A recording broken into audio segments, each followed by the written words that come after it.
Assalamualaikum warahmatullahi wabarakatuh. Selamat pagi semuanya. Welcome to my channel Jamakhlus.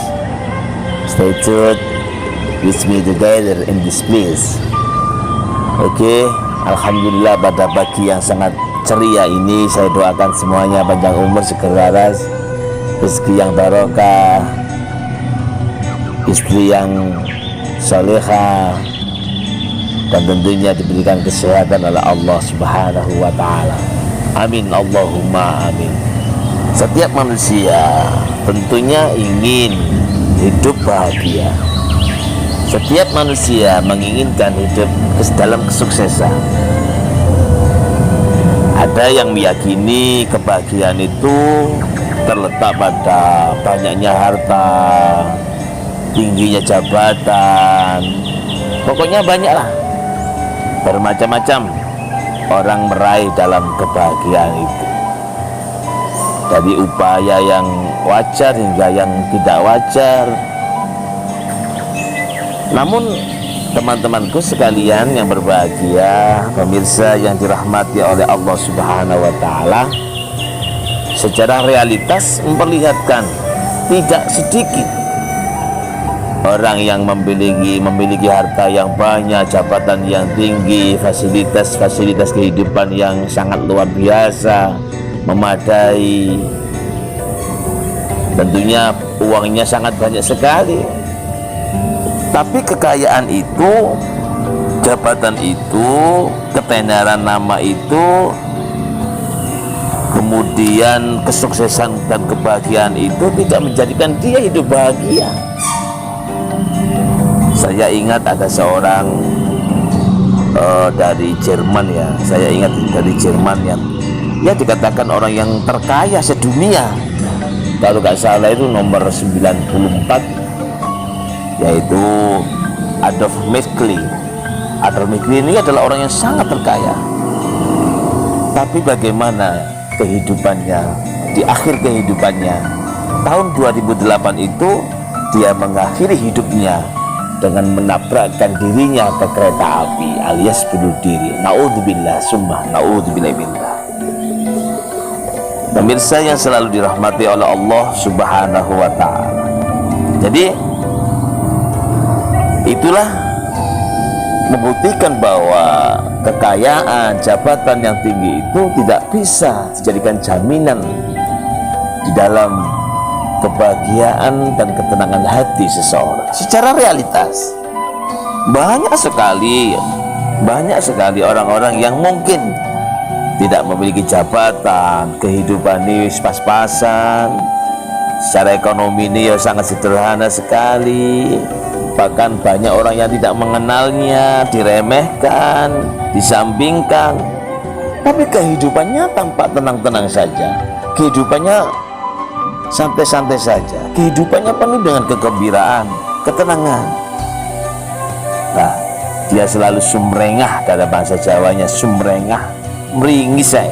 Ada seperti itu, tak pernah mengeluh.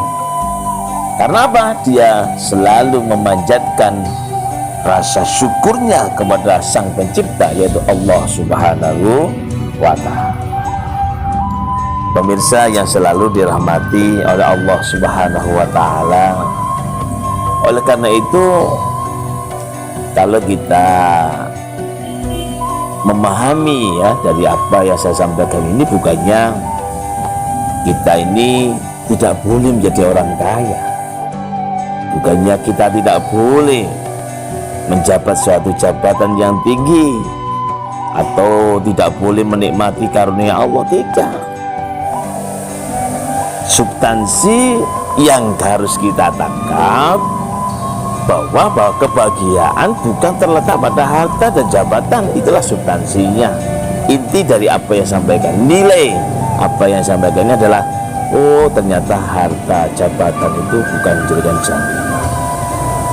Oleh karena itu saya ingat apa yang disampaikan oleh seorang Mr. Peace, Imam Al-Ghazali, bahwa ketenangan hati itu adalah diawali dengan penyucian dan kebersihan hati kita. Semakin hati kita ini bersih, semakin hati kita ini selalu kita isi dengan berzikir kepada Allah Subhanahu wa Ta'ala, insya Allah kita akan menjadi orang-orang yang bahagia. Allah berfirman, qad aflaha man zakkaha wa qad khaba man dassaha. Sesungguhnya beruntunglah orang yang mensucikan jiwanya, dan sesungguhnya merugilah orang yang mengotorinya. Na'udzubillah, summa na'udzubillahi min dzalik. Mudah-mudahan kita sebagai manusia, ya, dalam bahasanya Imam Al-Ghazali, bahwa al-qalbu, hati, jiwa kita ini adalah dari Allah yang Maha Suci, tentunya tidak akan menerima hati yang tidak suci. Ruh itulah inti kehidupan manusia. Oleh karena itu, di dalam memahami ini, Imam Al-Ghazali menyarankan adanya 3 fase meniti jalan kembali. Di antara lain adalah yang pertama dan yang paling pertama adalah kita harus bertaubat kepada Allah Subhanahu wa Ta'ala. Sebelum kita membahas yang lebih tinggi lagi, level yang lebih tinggi lagi, pertaubatan inilah yang kita nomor-satukan dulu. Untuk tingkatan-tingkatan yang ke atas, kita awali dengan bertobat dulu. At-taibu minadz-dzambi kaman la dzambalah. Orang yang mau bertobat dari sesuatu dosa dan noda kesalahannya, maka ia seperti orang yang tanpa dosa sama sekali. Terima kasih. Assalamualaikum warahmatullahi wabarakatuh.